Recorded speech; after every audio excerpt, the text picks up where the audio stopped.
Hello future coders, welcome back to 300 days Takla coding challenge. आज हम solve करने वाले प्राइम नंबर प्रॉब्लम। तो चलो आ जाते हैं हमारी आज की प्रॉब्लम पर। सिंपली आपको आना है डिस्क्रिप्शन में, प्रॉब्लम लिंक पे आपको क्लिक करना है, देन आप भी आ जाएंगे हमारी आज की प्रॉब्लम ऑफ द डे पर। ठीक है, मैं भी आ चुका हूँ। अब सबसे पहले हम प्रॉब्लम स्टेटमेंट पढ़ते हैं कि इसमें प्रॉब्लम स्टेटमेंट है क्या। ठीक है, गिवन अ नंबर एन, हमको एक नंबर दिया होगा n, determine whether it is a prime number और नॉट। A prime number is a number greater than one that has no positive divisible other than one and itself. मतलब ऐसा number जो खुद से और एक से डिवाइड होता है वो हमारा प्राइम नंबर होता है। ठीक है, ये तो हमें समझ में आ चुका है, ये हमको पहले से भी पता है, मान लेते हैं हम। अब यहाँ पे एग्जांपल देख के समझते हैं। एन का एन कितना है, 7 है। अब 7 को देखेंगे तो 7 से 1 से और खुद से डिवाइड होता है, उसके अलावा किसी और चीज से डिवाइड नहीं होता। मतलब 7 एक प्राइम नंबर है, तो ट्रू आउटपुट हमारे पास आ चुका है। 25 के बाद तो 5 से डिवाइड हो जाता है ये, इसका मतलब ये हमारा प्राइम नंबर नहीं होगा। ठीक है, क्योंकि 1 से और खुद से डिवाइड होना चाहिए, तो यहाँ पे फॉल्स आउटपुट आ चुका है। ठीक है, यहाँ पे दिखा भी रहा है कि 1 और 5 से ये डिवाइड हो चुका है, मतलब हो सकता है 1 5 और 25 खुद सेम। ठीक है, तो तीन चीज हो गई, दो लोग डिवाइड कर सकते, एक तो खुद और एक वन। सो नेक्स्ट वाला देखो, 1 का आ गया, तो 1 को सिर्फ 1 कर सकता है। ठीक है, 1 has only one divisor itself which is not sufficient for it to be considered prime number. मतलब ऐसा नंबर जिसके दो डिविजिबल हो, एक खुद और एक वन, और 1 का है खुद से ही डिवाइड हो जाएगा, तो एक हो गया खुद का, लेकिन फिर उसके लिए एक और एलिमेंट चाहिए ना, तो वो नहीं है हमारे पास में, इसलिए 1 हमारा क्या होगा, फॉल्स आउटपुट हो जाएगा।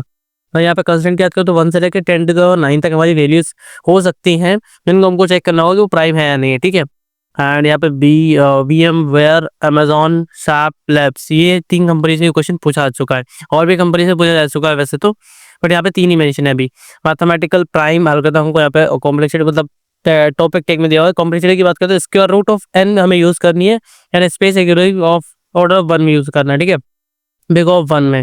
राइट साइड पे कोऑर्डिनेटर पे आते हैं, बात करते हैं इसको सॉल्व करना कैसे। देखो, सबसे पहली चीज हमने क्या समझा कि if our n is greater than, sorry, our n is less than equal 1, अगर वो 1 से छोटा है, 1 के बराबर है, तो यहाँ से सिंपली आपको फॉल्स रिटर्न कर देना। पहली चीज तो हमें बेसिकली समझ में आ ही चुकी है कि 1 होगा तो भी फॉल्स होगा, 1 से कम होगा तो फॉल्स होगा ही होगा, क्योंकि हमको दो डिविजन चाहिए, मतलब 1 से बड़ा नंबर ही हमारा प्राइम नंबर हो सकता है। ठीक है, पहली चीज समझ आ गई। एक और इफ वाली कंडीशन लगाता हूँ, इफ एन इक्वल टू 2। अब मैं आपको बता दूं, सबसे छोटा प्राइम नंबर जो हमारा है वो 2 होता है। ठीक है, क्यों? क्योंकि 2 खुद से डिवाइड होता है और 1 से डिवाइड होता है, तो 2 होगा। तो 2 के लिए अगर आएगा तो हम रिटर्न ट्रू कर देंगे यहाँ से, सेमीकोलन। उसके बाद में एक और एल्स इफ वाली कंडीशन आई। ठीक है, एल्स इफ, एक सेकंड, यहाँ पे भी इसको भी एल्स में कर लेते हैं। अगर ऊपर वाले हो जाएगा काम तो नीचे आना ही नहीं पड़ेगा। ठीक है, एल्स इफ वाली कंडीशन अब क्या होगी कि यहाँ पे लगाऊंगा मैं not and mod by 2, n mod by 2। अब इसका मतलब क्या है, देखो एन मॉड बाय 2 करूंगा जिस भी नंबर में, अगर वो प्राइम नंबर से अगर वो इवन नंबर होगा तो आउटपुट क्या आएगा, 0 आएगा। लेकिन हमको क्या पता है कि नंबर सिर्फ 1 से और खुद से डिवाइड होना चाहिए, एंड 2 से डिवाइड हो रहा है, मतलब 0 आ रहा है, और उसको नोट करके पॉजिटिव कर लेंगे हम।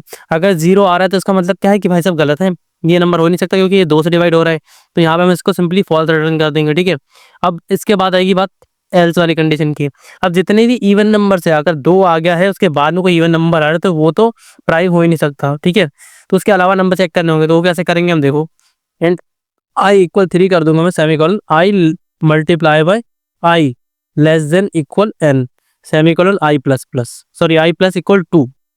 ठीक है, अब प्लस इक्वल 2 क्यों किया ये बता देता हूँ, और आई मल्टीप्लाई बाय आई क्यों किया ये बता देता हूँ। ठीक है, सबसे पहले बताता हूँ आई को 3 से स्टार्ट क्यों किया, क्योंकि हमको पता है कि अब कोई भी इवन नंबर हमारा प्राइम नंबर नहीं हो सकता, तो हम क्या करेंगे, ऑड नंबर चेक करेंगे सिर्फ। ठीक है, तो आधे इवन नंबर्स को हमने एलिमिनेट कर दिया, सबसे पहला काम। उसके बाद में यहाँ पे क्या हुआ, आई मल्टीप्लाई बाय आई का मतलब है कि जो उसका स्क्वायर रूट होगा एन का, उसके स्क्वायर रूट से ज्यादा वैल्यू नहीं लेनी, हमको स्क्वायर रूट हमारी टाइम कॉम्प्लेक्सिटी रखनी थी, तो वहीं तक जाएगा, इसके आगे नहीं जाएगा। ठीक है, आई मल्टीप्लाई बाय आई करके अगर मैं चेक करूंगा तो उसके बाद में आई प्लस इक्वल 2 को किया, क्योंकि मैंने बता दिया पहले ही कि हमें इवन नंबर चेक नहीं करने, हमें सिर्फ ऑड नंबर से डिवाइड करके चेक करना होगा नंबर्स को। ठीक है, तो वही वाली चीज हम यहाँ पे करने वाले हैं। अब यहाँ पे एक इफ वाली कंडीशन लगा लेंगे, if not of n mod by i. ये चीज मैं आपको पहले समझा चुका हूँ ऊपर कि एन मोड बाई आई लिखा है, इसका मतलब क्या है कि अगर आई एन को पूरा पूरा डिवाइड करेगा तो 0 आएगा, फिर आगे नोट लगाए तो वो 1 में कन्वर्ट हो जाएगा। इसका मतलब जैसे यहाँ पे 1 आएगा, इसका मतलब डिवाइड हो चुका है, तो हम यहाँ से रिटर्न कर देंगे फॉल्स। ठीक है, क्योंकि हमें डिवाइड नहीं होना चाहिए, अगर हो रहा था तो रिटर्न फॉल्स कर देंगे, या फिर लूप के बाहर आके यहाँ से रिटर्न ट्रू कर देंगे। सिंपल हो गया। ठीक है, अब इसे कंपाइल करके चेक करेंगे कि ये जो मैंने बिगिनर फ्रेंडली कोड आपको बताया है, सिंपल टेस्ट केस करता है इस क्वेश्चन के, रेडी फॉर रिविलेशन के लिए है। लेट्स सी कि वर्क करता है या नहीं। और आप देख सकते हैं कि हमारा ये कोड सिंपल टेस्ट केस से वर्क कर चुका है इस क्वेश्चन का, ठीक है।